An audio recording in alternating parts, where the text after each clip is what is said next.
नमस्कार मित्रमैत्रिणींनो आणि गजानन महाराजांच्या भाविक भक्तांनो. तर आज गजानन महाराजांचा प्रगट दिन आहे. तर बाबाच्या प्रगट दिनाच्या दिवशी सर्वांना खूप खूप शुभेच्छा.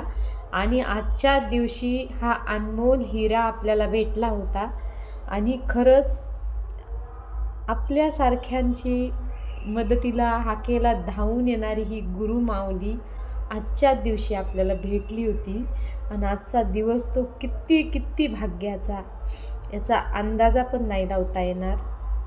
कारण किती जणांचं दुःख, किती जणांची सोबत उभी असती आपली गुरु माऊली खरंच.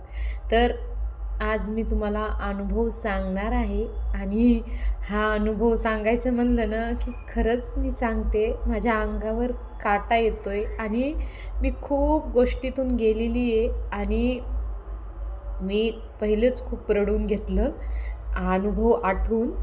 आणि आता असं अपेक्षा आहे की सांगताना मला माझं मन भरून येणार नाही, मला रडू येणार नाही, असा प्रयत्न मी करते. पण जरीच मला रडू वगैरे आलं, माझा आवाज बदलला तर लक्ष देऊ नका, माझ्या भावना समजून घ्या. आणि आता मी तुम्हाला अनुभव सांगायला सुरुवात करते. तर गेल्या वर्षी पण मी गजानन महाराजांचा अनुभव तुम्हाला सांगितला आणि मी इतक्या दिवस हा अनुभव तुम्हाला कधीच सांगितला नाही, कारण मला अंधश्रद्धा वाढवायचीच नाही आहे. आणि खरं सांगते, माझाच ह्या सर्व गोष्टीवर विश्वास नाही आहे. मी तुम्हाला पहिलेच सांगते. आणि विश्वास नाही आहे आणि नव्हता, फक्त माझ्या बाबावर विश्वास आहे. आणि बाबा मला तशी साथ देतात. बाकीच्या गोष्टीवर मी कधीच कोणती गोष्ट मानली नाही.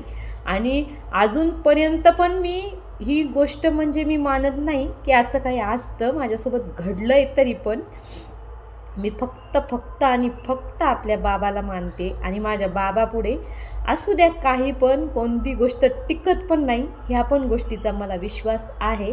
आता काय माझ्यासोबत काय थोडा काही काळ, जास्त नाही, काही दिवस घडला तो प्रकार, पण त्याच्यातून माझ्या बाबांनी मला बाहेर काढलं. आणि याचा मला खूप म्हणजे अभिमान आहे आणि विश्वास आहे की माझे बाबा असताना मला चिंता करायची काही काळजी नाही. आणि तुम्ही जो माझा गेल्या वर्षीचा प्रगट दिनचा अनुभव ऐका, मग तुम्हाला मी याच्या बाबतीत जे सांगल त्याच्यावर तुम्हाला म्हणजे खात्री होईल. कारण मी बऱ्याच गोष्टी त्याच्यात क्लिअर नाही सांगितल्या, पण तुम्हाला मी थोडा सांगायचा प्रयत्न केला होता की मला कशी पोथी काळी दिसत होती गजानन महाराजाची, आणि मला माझ्याच्याने पोथी वाचणं होत नव्हती. मी गच्चीवर बसून जप केला, त्या कबुतराची गोष्ट, ते सगळं काही याच्या संदर्भात आहे. आणि आज ते मी तुम्हाला पूर्णपणे ती सांगत आहे ती गोष्ट. हो, माझ्यासोबत असा प्रकार घडलेला आहे, तो आता मी तुम्हाला सांगायला सुरुवात करते. तर माझं विश्व काय, फक्त माझे बाबा आणि मी. माझ्याच्याने होईल तेवढं बाबाचं करायचं, बाबाच्या सेवेत, बाबाच्या भक्तीत रमायचं. आणि खरंच या गोष्टी माझ्या आयुष्यात चाललेल्या होत्या. मला जे जे पाहिजे ते माझे बाबा मला देत होते, अजूनही देतात. आणि मी पण तेवढं त्यांचं करत होते. माझ्या दोन्ही प्रेग्नेन्सीच्या वेळेस मी बाबांचे खूप पारायण केले. आणि प्रत्येक वेळेस असं म्हणायले ना मी की बाबा म्हटलं की असं डोळ्यातून असं पाणी येतो माझ्या. अजून पण कुठं जरी नाव दिसलं, काही दिसलं, ही अशी माझी भक्ती. शेगावला जायचं वर्षातून एकदा दोनदा, जसं होईल तसं, आणि बाबाचं घरी बसून करायचं. काही संकट जरी आलं, बाबावर विश्वास ठेवून ते आपले आप जायचं. अशा सर्व गोष्टी माझ्या जीवनात घडतात आत्तापर्यंत. पण मी आणि माझे बाबा, बस, याच्या व्यतिरिक्त काहीच नाही. आणि मी इतकी म्हणजे कोणत्याच गोष्टीची काळजी, चिंता, ह्या गोष्टी माझ्या कधी असं मनाला स्पर्श पण करून जात नव्हत्या की नाही, आपले बाबा आहेत ना, आणि आहेतच ते, तिथं काही चिंताच नाही.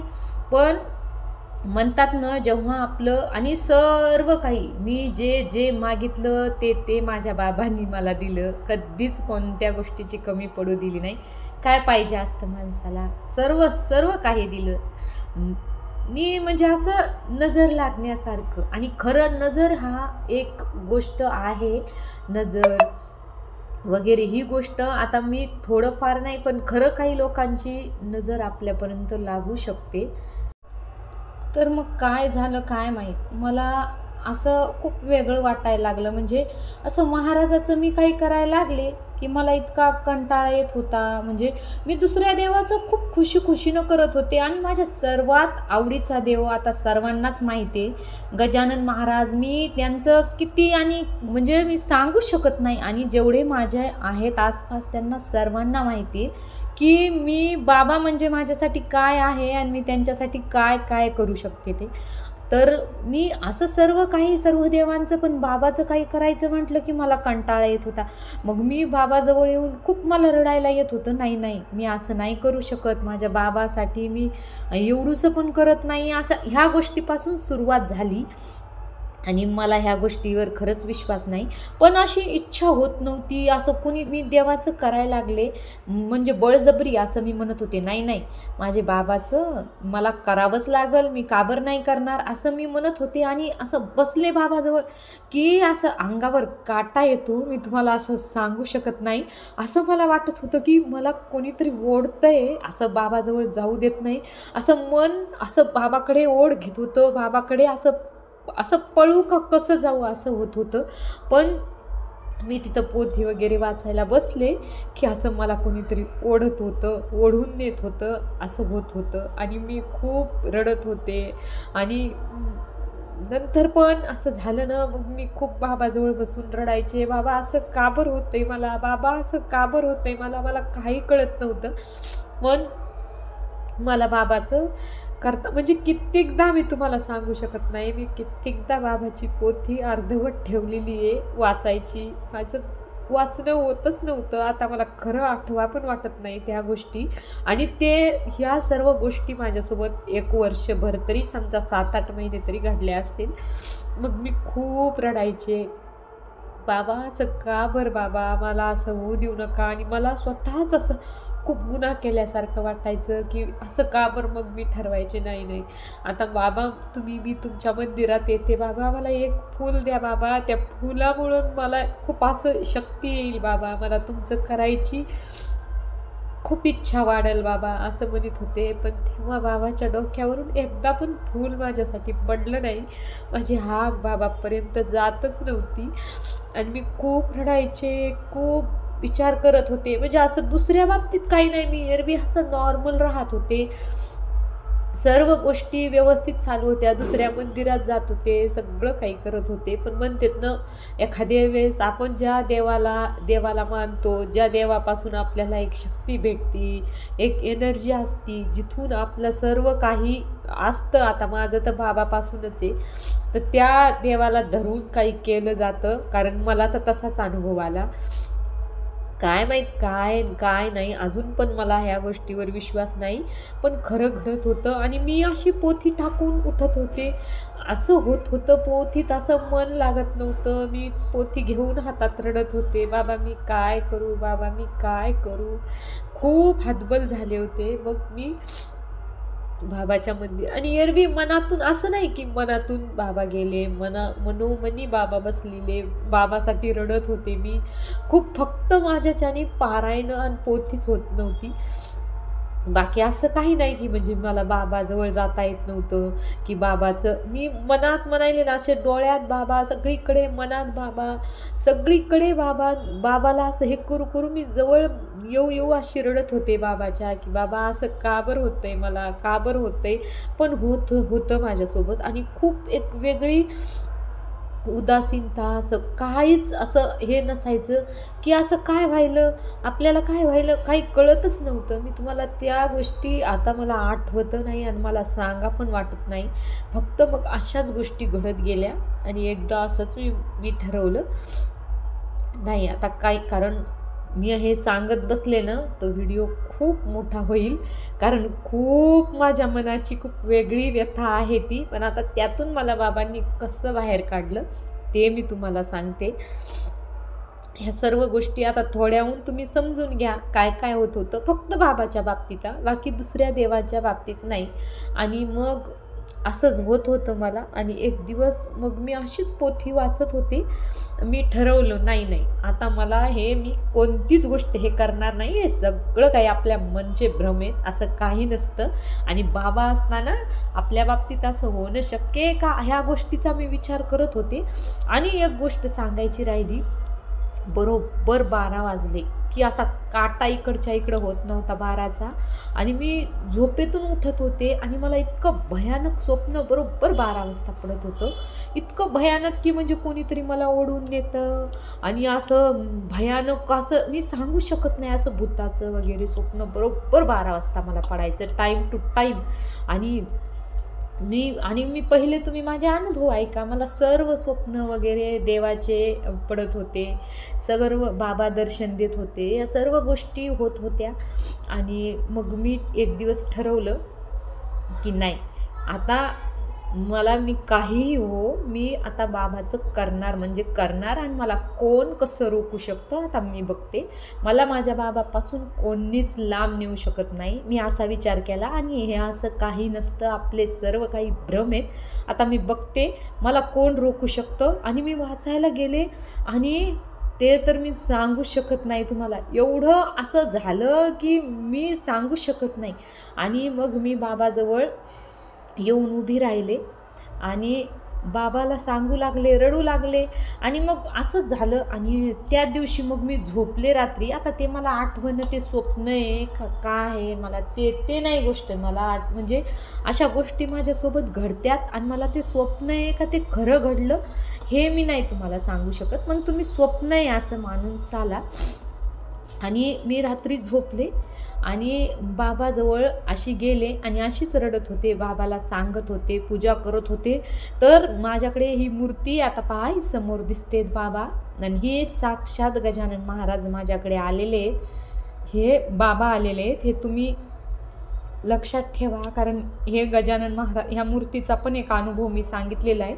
आणि मी पूजा करत असतानाच बाबांनी एकदम डोळे उघडले, असे लाल बाबाचे डोळे, हा अनुभव आहे माझा. आणि इतके लाल डोळे की म्हणजे मी घाबरले, असा कसा ते लाल विस्तू कसा असतो तसे लाल डोळे.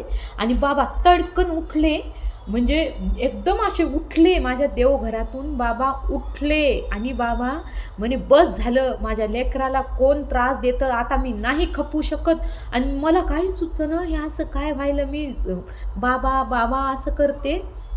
आणि बाबा उठून माझ्या मंदिरातून गायब झाले. आणि मग लगेच थोड्या वेळात मला कसं TV कशी दिसती तसं चित्र दिसायले, एक बाई आणि एक म्हणजे दोन्ही बायाच होत्या, पण एक तिची मुलगी, एक म्हातारी बाई, अशा दोघीजणी. आणि अशी काहीतरी विधी करत होत्या. बाबा तिथं गेले आणि इतकं म्हणजे त्या बायाला मारत होते, त्यांना म्हणजे बाबा मारताना दिसले नाही, पण त्या बाया इतक्या जोरात ओरडत होत्या, अशा पळत होत्या, घाबरत होत्या. आणि हे स्वप्न पडलं मला की खरं घडलं हे मी तुम्हाला नाही सांगू शकत. पण बाबा इतक्या रागाने म्हणजे अशा तडकन उठून गेले. आणि माझ्या लेकराला कोण त्रास देतं, आता मी जास्त नाही सहन करू शकत असे म्हणून उठले. आणि बाबा डायरेक्ट गेले उठून. आणि हे सर्व प्रकार घडला. आणि तुम्हाला मी सांगते, तेव्हापासून असं माझं जसं की डोक्यावरचं ओझं उतरलं, असं मला असा अनुभव आला की म्हणजे मी एकदम नॉर्मल पहिल्यासारखी, मी देवाचं काय करू काय नाही अशा गोष्टी माझ्यासोबत आता म्हणजे घडल्या. तेव्हापासून मी अशी रिलॅक्स झाले.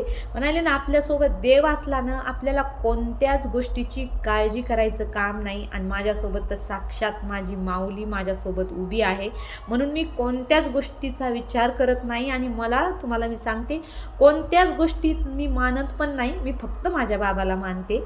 आणि तुम्ही मला सांगा, आता तुम्ही तर गजानन महाराजाचे भक्तच आहेत, आपण सर्व, आपल्याला माहितीच आहे की बाबा आपल्यासोबत काय काय करतात आणि बाबा कसे साक्षात काही करू शकतात, ह्या गोष्टीचा अनुभव आपल्याला माहिती आहे. पण बरेच असे लोक आहेत की ते अजून पण कन्फ्यूज आहेत की देव आहे की नाही, देव आहे की नाही.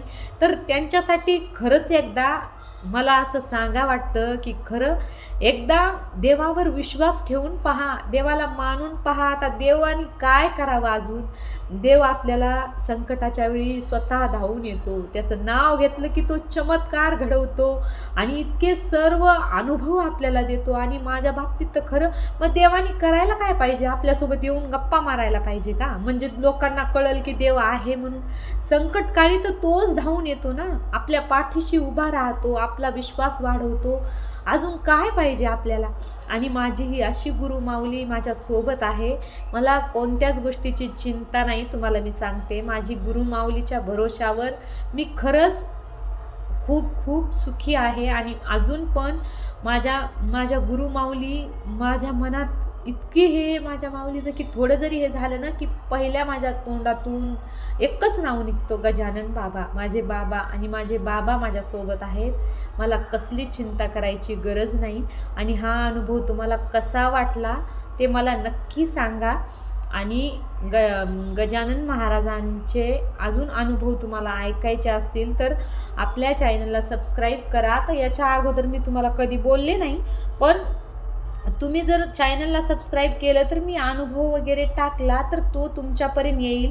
आणि लाईक केलं तर मी म्हणजे मलाच माहीत नव्हतं, आता माहीत झालं की तुम्ही जर लाईक करत गेलात तर आपलं व्हायरल जास्त प्रमाणात होतं व्हिडिओ, आपल्या महाराजाचा प्रसार जास्त वाढत जाईल आणि प्रत्येकाला बाबावर विश्वास वाढेल.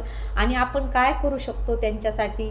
आपण फक्त तेवढं करू शकतो, बाकी देणारा तो तोच काही आहे, सर्व काही तोच आहे आपल्यासाठी. आपण करू काय शकतो? फक्त आपल्या बाबासाठी आपण एवढं करू शकतो. तर हा अनुभव तुम्हाला कसा वाटला तो नक्की सांगा. गणगण गणात बोलते गजानन महाराज की जय.